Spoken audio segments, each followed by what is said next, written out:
Hello and welcome to the TGT Stadium. Thank you so much for taking your seats for match day. Thank you ever so much for continuing to support the channel, and welcome to the Gooner Talks, the Arsenal transfer show, joining you on the 5th of August, which is important for two reasons. One, Arsenal, obviously. Two, I'm about to get destroyed, basically, on my stag do.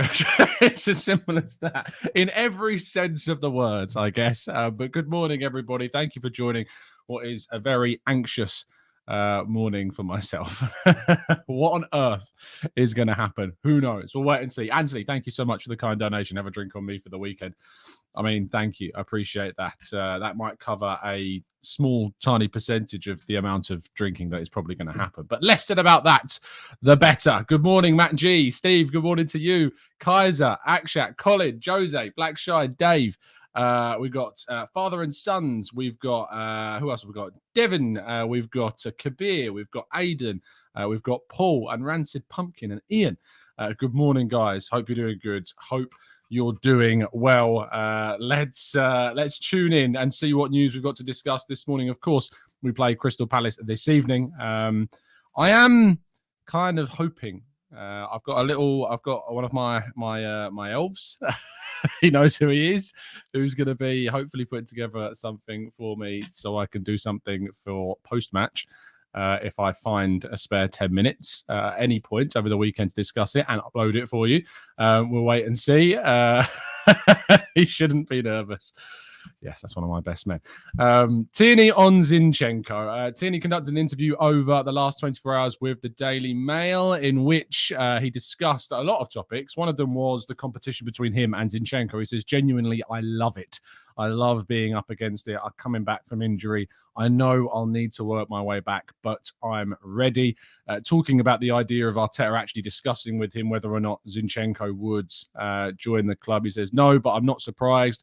If I've never had that at a club like Arsenal, you need competition for where we want to go. You need at least two players for each position. He is a great signing. I love that understanding. I love that kind of the idea that, every player knows that they're going to need to compete for their position. They're going to compete for everything that they need to. So fingers crossed we see something good come out of this. Wow, that's crazy, Chris. I'll talk about that in a second. Tomiyasu has trained as well ahead of the game, as has Kieran Tierney. And, of course, Fabio Vieira as well. Emile Smith-Rowe, however, is not expected to be fit. That could change. We'll have to wait and see. But at the moment, we're still waiting to see whether or not Smith-Rowe's fitness allows him to take part. But the expectation is that he will be back next week for the next game against Leicester. Meanwhile, Lucas Torreira has agreed the deal to join Galatasaray. He will leave on a deal that will earn Arsenal around £7 to £8 million. 5 million of that is up front, with the rest, of course, being in add-ons. Lucas Torreira, thank you for your service, but I have to be very honest, I'm quite glad that this saga is coming to an end of what could have been a very promising career. It just didn't work out here at Arsenal. Now, Leicester are said to be awaiting a bid from Arsenal and Manchester United for Youri Tielemans. James Maddison, of course, is being heavily linked with a move to Newcastle. Either of these two could leave. Brendan Rodgers was open about the idea that he was well aware that Leicester would have to sell before they buy this summer. They've let a number of players leave already. And, of course, Kasper Schmeichel, one of the most high-profile players to leave, meaning that they've got a kind of a strange goalkeeping position. Those that are playing fantasy football can get their hands on Ward and Iverson for $4 million each and pretty much be covered in terms of who's going to start between the sticks next season.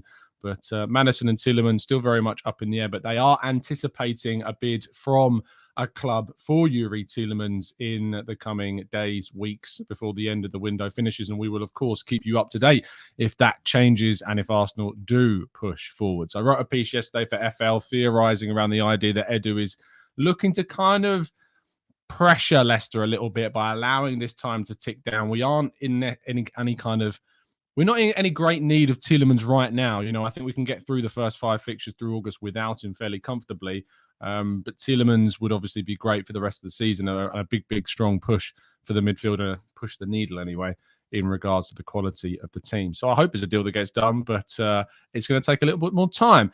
Now, Arteta, we did cover the press conference in a lot of detail in yesterday's press conference review, but I'll go through one of the quotes. If you want to hear more about reaction to Arteta's press, you can go back and watch that on the channel. In terms of transfers, he says, we are really active, as you can see, with incomings and outgoings. Everything is still open. It's a long window. A lot has happened. It's incredible how much business the clubs have done across the Premier League, and it shows how competitive it is. And this season is not going to stop that. Players are going to have the need to leave and some others to move, and everything is open still. We are moving on a lot of players, and that should, fingers crossed, hopefully, in some sense, enable Arsenal to move for the players and the targets they want to move for in the coming days. Hopefully, that is the case. But there, of course, are no promises that will end up happening. Now, William Saliba has also been spoken about by Mikel Arteta. He said, I'm really happy in how he's adapted, but playing the amount of minutes that he's played and the way that you could see he was growing and developing, he gave us a lot of reasons that he could be the player that we need. And in the last few weeks, he's given us every reason to believe that we made the right decision, loaning him for a year because he now looks ready to go. I think we are all enthusiastic. I preached for so long that loaning him out was the best choice because it gave him that year-long spell in able to just develop, add parts to his game that he would have struggled with to get without that regular game time at Arsenal. The one in particular is the defensive side of his game, and in particular, his clearances and heading. You listen to the Arsenal Vision podcast on this week, and Clive explains it brilliantly well, what Saliba has actually been able to do and develop and improve on and nearly master almost whilst away with Marseille. He will continue to do that with Arsenal, and the expectation is that he will probably be starting tonight's game alongside Ben White, who is going to play at right back. If you want to see our preview show on the Crystal Palace game, that is also out on the channel if you haven't yet tuned in for that.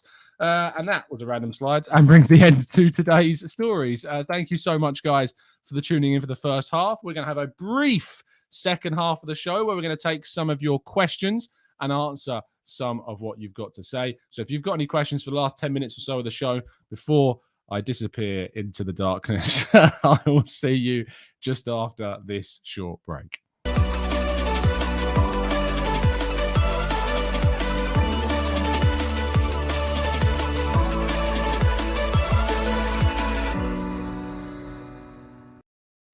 Now, first things first, thank you so much, Chris P. That is a incredibly, incredibly generous donation. And Chris has been one of those people that has continued to support the channel and always left regular donations. And that is exceptionally kind of you. I will spread that around the stag party this evening. And thank you so much for the support on the channel, Chris. It genuinely means so much. And you're one of the big reasons why we are able to do this show and have all of this stuff that you can see around you and that you've just saw, and why the channel's moving in the right direction. People like yourself and the community as a whole really, really do provide some unwavering and mad support to the channel. So thank you so much. Lynn's handing me an L, apparently. I'm assuming Lynn's just clicked the button too early, but you're handing me an L there, Lynn. Oh dear, getting down with the kids. Temi says, White or Saliba? Both tonight. Both of them are going to play. White's obviously going to start in that right back role. Saliba's going to start in the right centre back role. And then we will decide. I don't need to decide right now who I prefer. I like seeing both of them play and hope they can bring plenty of quality to the team this season. Let's go to... thank you, Luke. Really appreciate that. Kind one. Thanks, Abigail. I'm going to need it. I am going to need it indeed. And Dave, I know absolutely nothing. Zero. I don't know where I'm going, what we're doing, or how alive I'll be at the end of it. Temi says, Marseille wanted to buy Saliba back. The nerve. Ian says, how much better is Saliba compared to White? They're different. I mean, I think Saliba's distribution is to a different level. I think also that you've got a player like White, his versatility is going to be really key. His commanding nature is going to be really key as well. But there are differences between the two. And I think that White and Saliba can complement one another. Do we need to be discussing who's better than the other? I think we just need to be enjoying the fact we've got two very, very good defenders at the club for next season. Youth Hugh says, big up, Thomas. What a show. Who is this mystery winger or singer? Isn't that a game show on ITV, The Masked Singer? The Masked Winger. That's what we're going to use this year for transfers. Who is it? Honestly, I don't know who it is. We've speculated about who it could possibly be. Cody Gakpo is obviously a name that's come forward quite a lot. Gonzalo Gedge, we've discussed. Amin Guiri, we've discussed. Memphis Depay. I think the winger is a player that can play in the middle, hence why I've named quite a few of those players there. I think that's what Arsenal were looking for, that versatility and coverage in the middle. Quat says, how many points do you see from the first 5 games? 15 points from the first 5 games, please. Thank you very much. Perez says, Tom, what's your view on people criticising the team for celebrating and having a photograph after the North London derby? With respect, get a life. Like, why are we really going to get upset about that? I've seen people criticise Stuart McFarlane taking a team talk. If there was any fan out there, if anyone can portray the feeling and the need and the environment and the expectation of a North London derby, it is a fan that has been a fan of the club and worked around the club for the best part of 20, 30 years, which Stuart McFarlane has. I think it was a genius idea. And to criticise it just looks ignorant and naive, considering we smashed Spurs that day.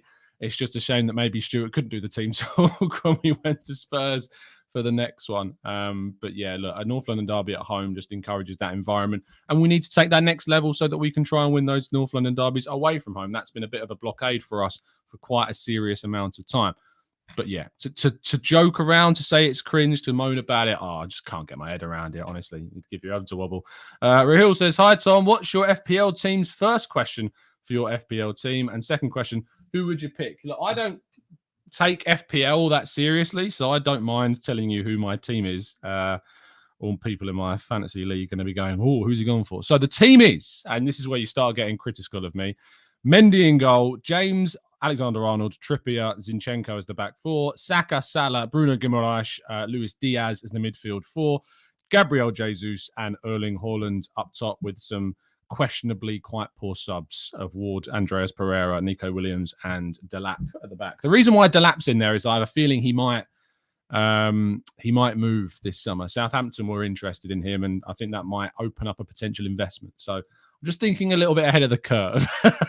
It's going to backfire massively, so it's no point taking advice from me. I finished bottom of my close friends table. I think I was bottom, unless someone backed out. But yeah, do not take any fantasy advice from me. It really is not worth it. Porky Porks, thank you so much for the kind donation. You've done some fantastic work lately, Tom. You deserve a bloody good drink, and we thank you. Always enjoying the content. Thanks, mate. That's really kind. And hopefully we can bring you back on the channel again, mate, as well, when we do one of our phone in and member shows as well. But thank you for the kind donation. And Paul, thank you so much as well. Hope you have a great stag do and Arsenal win big to give you a memorable weekend. I have a feeling that I probably won't be able to keep this on all day. I'm going to try, but I'm pretty sure that's not going to be able to happen. Martin says, thanks for the prime guidance yesterday, Tom. Turns out I have it without realizing. Watched the first 3 yesterday. Love the photographer's team, Tom. No problem, Martin. You're very welcome indeed. Daniel says, Delap, you're wasting a City player. Daniel, listen, he may move. And if he doesn't move, then he will be transferred out at a later date. Don't worry. Don't worry. To be honest, it's very difficult having 3 City players in your team because quite often you don't know who's going to start. So it's tricky. I'm very happy with my selections. I'm very happy with who I've gone for. And I will probably change all of them before the season actually starts. So it means absolutely nothing. John says we need to keep Zaha quiet tonight or else we're going to have problems. Well, we've seen White and Saliba are going to be up against him. Let's see. Vishal says, is there any truth in these Jeremy Pino rumors? I think I know the tweet you're talking about, and I don't know about any legitimacy. Of course, you always want to say there's less than 1% chance it could happen. We have been linked to Jeremy Pino in the past, so I feel like it's one of those where, we've been linked to this guy before. It makes sense to tweet about him. I'm not sure how much realism there actually is in that. Charlie says, do you think I'm right in saying Leicester don't want Tielemans to play against them? Maybe we have an agreement to buy him after. I don't know. I couldn't tell you, Charlie, categorically you're wrong. I think that's a little bit of a stretch, though. But I couldn't tell that you're absolutely wrong on that. Maybe, but I don't think that would be the case. P. Trim says, why did we not go for James Ward-Prowse? He's quite expensive. And is James Ward-Prowse better than Xhaka? Like, genuine question. think that Granit Xhaka is a very good central midfielder. Sure, James Ward-Prowse doesn't make the errors that Granit Xhaka does, but I'm not sure who starts over one another. I think the Granit Xhaka's got a very good case to say that he does still start. Ray says there's a YouTube video on Arthur Melo to Arsenal. As far as I'm aware, no, not particularly. Let's see what you guys are saying about the Xhaka James Ward-Prowse debate. Manoush says Xhaka is way better than him. Calvin says Xhaka is better. Joshua says yes. Ian says Xhaka is a liability. Yasin says he's miles better. Supercat says Ward-Prowse is an overrated set piece taker. No, Xhaka is better, says Olu. Calvin says Ward is too slow. You've watched Xhaka, right, Calvin? He's not exactly Usain Bolt, is he? Moss, and I hope you have a fantastic time in London, by the way, mate. Enjoy it. And make sure you give Harry a hello from me. Xhaka, James Ward-Prowse, yeah, it's a close call. Michael says Xhaka is nowhere near James Ward-Prowse. Tebow says James Ward-Prowse is more mobile, great at set pieces, and scores goals. And Maya's asking the question, how many assists does Xhaka have in pre-season? A few, does he not? I think Xhaka set up that Jesus goal against Chelsea, but off the top of my head, I'm trying to think of any others. But it's actually reasonably split between you guys, which is great. Oh, Lynn, thank you so much. That's a really kind donation. And thank you for always watching the shows. Thank you for always tuning in and leaving comments, not just here, but of course, everywhere else as well. Because Lynn is one of the most dedicated listeners to not only this channel, but all the others. So much so that she attended our live show and she won, complete randomness, one of Kev Campbell's Zenith for coins, which I'm sure she loves as well, which is now the new sponsor of Hybrid Squad. So make sure you tune in into Hybrid Squad. But thank you, Lynn. Really appreciate that. And Callum, that's really kind of you as well, mate. Thank you so much for continuing. I know I'm saying the same things over and over again, but thank you so much for supporting the channel. It genuinely means so much. So thank you, and have a fantastic weekend, people. I hope you all have a great one. Let's go to Mo. Says All or Nothing showed a lot of why the players like Xhaka. Look, there's going to be stuff on the captaincy of Xhaka coming out next week, which is going to be interesting for you guys to hear on, episodes 4 and beyond. So make sure you keep your eyes peeled for that, and we can talk more about it on Tuesday. Wednesday is when we can talk about it. Let's go, Ray, who says, Tom, name 3 of Xhaka's strengths that make him such a good central midfielder, in your opinion. To be honest, when you're looking at Xhaka's main attributes, you think about the passing out to the wide left area, the way he supports Tierney, the way he supports either Martinelli or Smith Rowe. His passing is absolutely critical to that left-hand side. Ironically, one of his strengths is kind of highlighted also when he's not there. When we don't have Xhaka, we are incredibly, we miss him incredibly when he's not there. And that shows you an influence not only on the team from a mental side of things, but clear quality. His leadership, therefore, being the second point, is a really big strength of his game. Obviously, there are times where he has lapses in concentration and lapses in judgment, but that's ultimately really key. And the last one you'd have to say is a long-distance shooter. He is a threat from outside the box and has proven that on a number of occasions. And so those 3 I would go for as 3 of key strengths that make him a good central midfielder. Dave says, have a great time, Tom. See you on the other side. Thanks, Dave. That's really kind of you as well. And again, Dave, one of our longest-term listeners and members of the channel, and a great guy as well. So thank you, Dave. Really appreciate your kind donation. That means a lot. Lynn, if that donation is for a drink, I don't know where you're going for your drinks, Lynn, but maybe you need to downgrade. There are you can go to Spoons. You get about 15 drinks for that. But no, I really appreciate it. Thank you so much. Let's go to Avinash. He says, I don't think even 2 more signings are enough depth creation to actually finish top 4. However, should give us a good chance to win the Europa League. Let's go through the team. Ramsdale and Turner, 2 good options, 1 really good option in Ramsdale. Right back, Tomiyasu, Cedric, White, potentially even potentially even Saliba if you were ever that desperate. Right-sided centre-back, White, Saliba, Holding. Left-sided centre-back, Gabriel, Saliba. At the moment, Marie. I think that could change. Tomiyasu can also play there. Left-back, we've got Tierney, Zinchenko. Tomiyasu can play there. Cedric can play there. Central midfield, Partey, El Neni, Lokonga. I'm missing someone. Ainsley Maitland-Niles at the moment. And of course, potentially a new signing, which is you've mentioned there. One of the 2 signings I think will be a central midfielder. And Zinchenko, of course, can play in the middle as well. Attacking midfield, Smith Rowe, Erdegaard, Vieira, three very good options for attacking midfield. Right wing, Saka, Pepe, Nelson, Vieira at this point in time. Potentially Martinelli if you needed him to. On the left-hand side, Martinelli, Smith Rowe. And that's probably one of the weaker areas. And when I think about it, and I was listening to Clive talk about this, and I know I've mentioned Clive a lot on the last two shows, so you're getting some free publicity, Clive. But the left-sided winger, it does make a little bit more sense when you start thinking about it. But yeah, you've got those guys. Plus Jesus, of course, that can play in a wide area.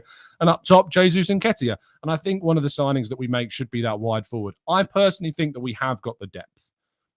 Absolutely have got the depth to tackle the competitions that we're in this season. I think we really, really do.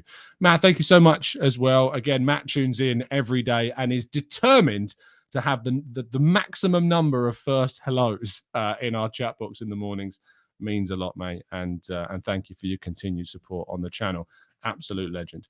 Paul says, give the boy a like. He works hard to give us great content. If you could, I'd really appreciate it. Thank you for tuning in. I am going to have to wrap this one up early because in about 10 minutes' time, I am being whisked away. And I've got a couple more things to do before that happens. So thank you so much for tuning in. Drop a like on the video. Subscribe to the channel if you're new around here with those notifications turned on so you never miss a show. I will hopefully get you some reaction to the game at some point over the weekend. Can't promise when that will be or if it will happen for sure, but I will certainly be back on Monday at 8 a.m. But there won't be any 8 a.m. shows, of course, tomorrow or Sunday. Enjoy the game. If you're going to see it, have a fantastic time. If you're not, still have a great time. And yeah, I will see you again very, very soon. And as always, up the Arsenal.